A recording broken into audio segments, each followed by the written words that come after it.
Testimoni tentang anak saya terdiagnosa autis. Itu sebetulnya bukan saya dari awal juga menolak itu sebetulnya dengan suami. 2 tahun 2 bulan dia terdiagnosa autis dengan dokter yang di sini dengan yang di Medan. Siapa sih ibu yang mau anaknya terdeteksi berkebutuhan khusus?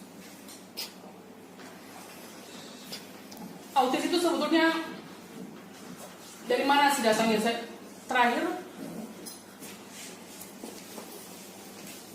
Saya dan suami bersepakat kalau ini adalah karunia kita, bukan berarti harus menjadi hal yang menyakitkan buat kita begitu.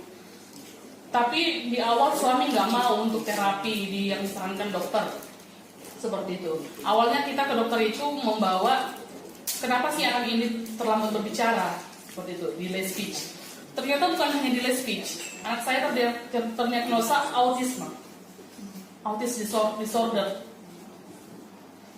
Makasih, Ci. Dan suami saat itu menolak anaknya terdiagnosa autis.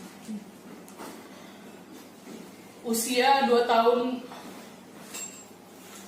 hampir 3 tahun anak saya ada. Cuman kan tumbuh kembang anak itu nggak spesifik di sini. Kami kontrol selalu ke Medan, ke Stella Maris, dan dokter selalu menyarankan memang itu harus terapi wicara dan okupasi namanya.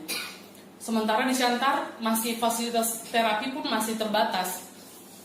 Ada 2 pilihan untuk terapi dan sekolahkan segera kata dokternya. Kami pun menyekolahkan bulan Juli kemarin untuk kelas nursery, belum TK ya, kayak semacam playgroup.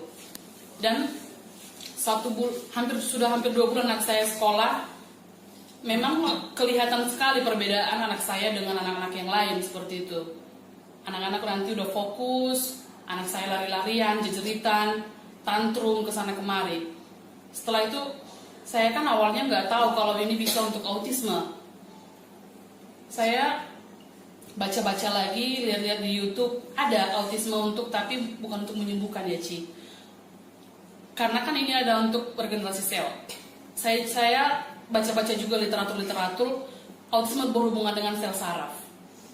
Ya Tuhan, kalau memang ini jalannya, sel saraf anak saya ini bisa di minimal untuk membantu menenangkannya yang tantrum, yang membantu dia untuk bisa mengungkapkan apa yang mau dia omongkan seperti itu. Saya mau pakai ini gitu. Setelah sebulan penuh, saya kasih anak saya pagi setengah, malam setengah, kadang pun malam aja gitu. Puji Tuhan, missnya pun di sekolah bilang, Bu, Mam, anak ibu luar biasa perkembangannya.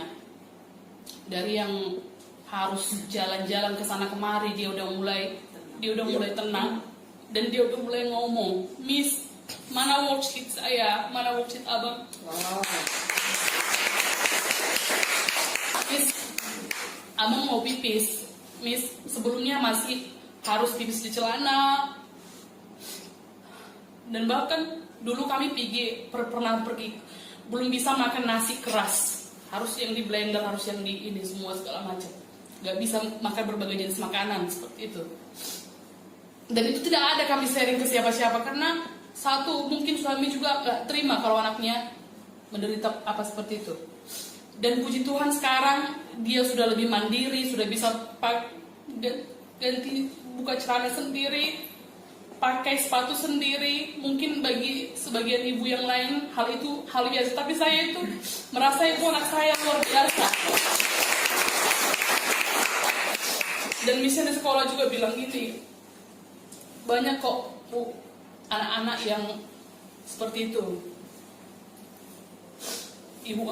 Anak ibu ini anugerah buat ibu katanya, seperti kata apa tadi, anugerah buat ibu. Tapi memang harus dilanjutkan terapinya. Dan puji Tuhan sekali, begitu banyak perkembangan anak saya sebulan penuhi di konsumsi SOP 100+. Dia udah mulai ngomong, udah mulai bernyanyi. Wow.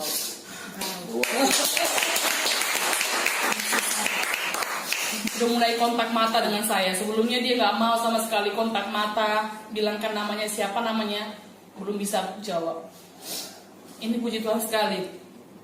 Itu untuk anak saya. Kebetulan juga anak saya dijaga suami, nggak ada yang jaga anak. Suami juga saraf kejepitnya puji Tuhan sudah sembuh. Ini ya. Itu aja Ci. Wow. Terima kasih.